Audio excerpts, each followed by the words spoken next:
Hello and welcome to day 4 on Fuerteventura. Today we have a day without any beaches or bathing, and it kind of fits perfectly because it is a little bit cloudy and a few degrees colder than in the rest of the days. We're gonna see some windmills, a museum, and some very interesting rock formations. Let's go.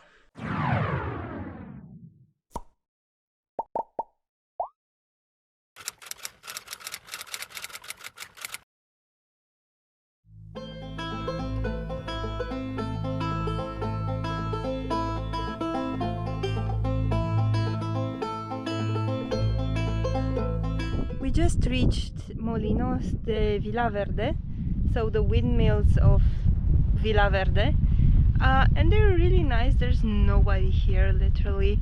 The views are also amazing. There's obviously just 2 windmills, there's not a lot to see, but the views are fantastic, so I totally recommend it.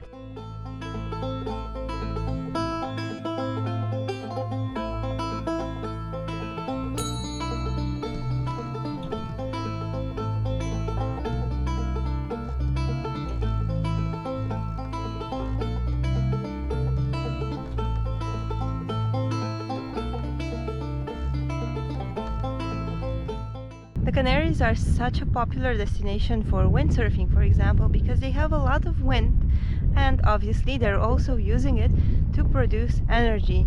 Nowadays they're using those very modern, those white windmills, but in the past they had stuff like that, probably not to produce energy, but rather to mill some corn or flour or stuff like that.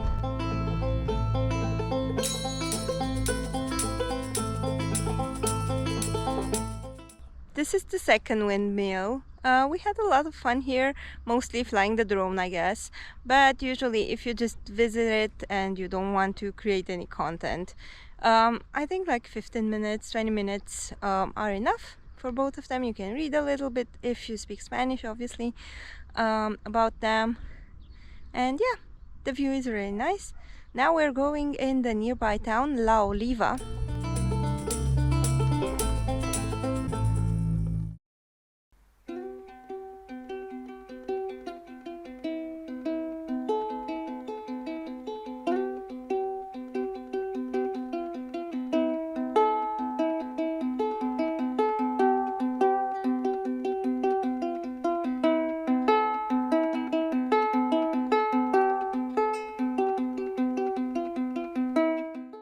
So apparently the town of La Oliva is named after the wild olive trees that are here in the surroundings. This town was pretty important once because here is where the military leaders used to live, but now the role of administrative center and population center is taken by Puerto del Rosario.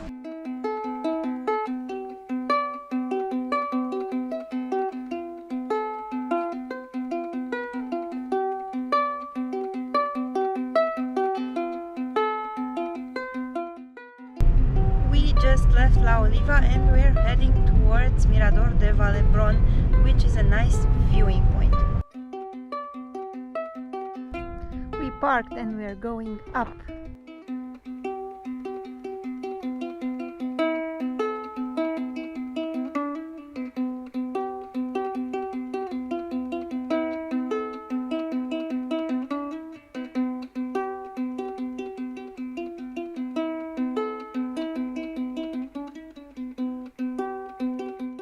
We are now at the Eco Museum of Alcogida. It's an ethnographic museum. I really wanted to see this one. I don't know if you guys know, I actually have a master's in anthropology, so these things are fascinating for me. I'm gonna show you around.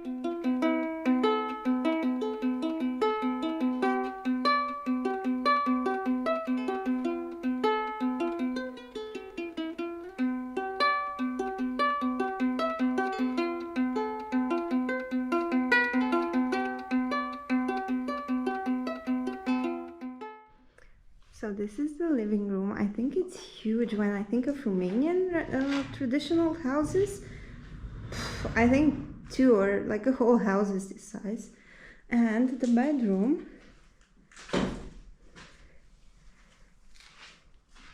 oh, and the night pot, amazing. But they have quite a lot of space, and what strikes me is that each room has its own door from outside. I wonder if this is just for the museum or if this is how things were.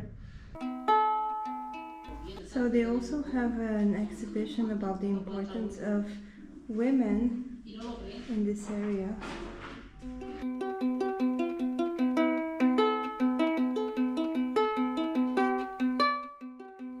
I don't know about you guys, but I've never seen aloe vera in its natural habitat. There's a huge production on this island. It's advertised everywhere.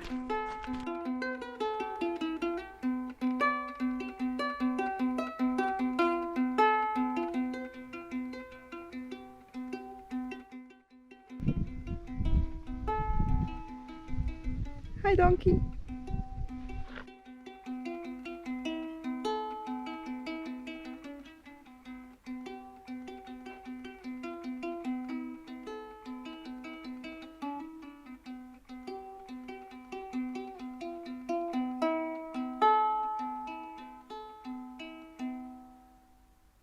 I really enjoyed this museum. I am so glad that they were open. They do close half an hour earlier, but that's no problem because we managed to see it all. Now we're gonna change to be safe because we're going to go in a place that's really rocky. And the most important thing is obviously shoes.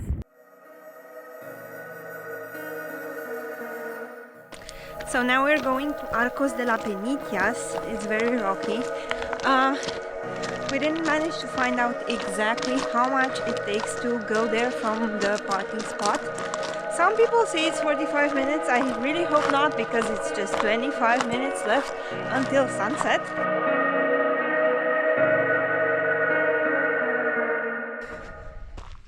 So the hiking boots were a good idea because it's absolutely rocky. I don't think sneakers are appropriate. Another bad idea was wearing shorts. There's these spiky plants all over. So, whoa, probably a better idea to just wear long trousers. Another thing worth mentioning is that there are no signs. We're just going on a hunch. So there was actually some sort of a path, but I have no idea where it started because we didn't see it. Now we are on the path, which is encouraging. 15 more minutes of light left.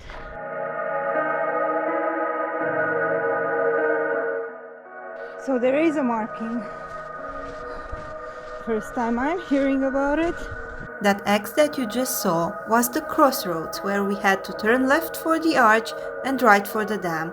We wrongly turned right because that's how the path seemed to go, and we realized our mistakes when it was too late to make it back and up in time. The drone didn't make it either, but at least we could enjoy a beautiful sunset. So unfortunately we won't see the arcs today. We're too late. It's already sunset, it's dark. We're gonna head down. We took our lights. It's still light outside, so we don't need them yet, but in case we need them until we get to the car, we have them. And yeah, let's go down. Disappointing. If you hike at night, or if you have a torch with you or a headlamp, you also have to have spare batteries, even if the ones that you have are full, because you never know what happens. I have a set of spares in my first aid kit, which is another thing that you should have with you. We reached our accommodation. We're home now. We stopped at a little tapas bar to take dinner. It was lovely. But I'm still thinking a little bit about today and about what I'm learning from today. First, when I was in the car on the way home, I was kind of feeling like a failure because I didn't plan things good enough. But then I started to realize that we actually had a lot of fun today. We were in nice places. I'm not sure it was worth it to cut something short just to reach everything on the list. I don't think I want to be that kind of a traveler. Even if I'm a little bit bitter now because obviously we didn't reach the arc and we just probably needed half an hour more. But unexpected things happen. We had that problem with the tire. It was the Epiphany. Obviously, I could have planned for this, but who knows everything? So I'm choosing to take this as a learning opportunity rather than a failure. And I hope tomorrow will be better because I'm so excited. I have a point that I'm very excited about. And I really hope it's not going to be a failure again. So it's time to sleep and prepare for tomorrow. It's gonna be an awesome day of awesome and exciting adventures. Don't forget to subscribe to stay in touch, and good night.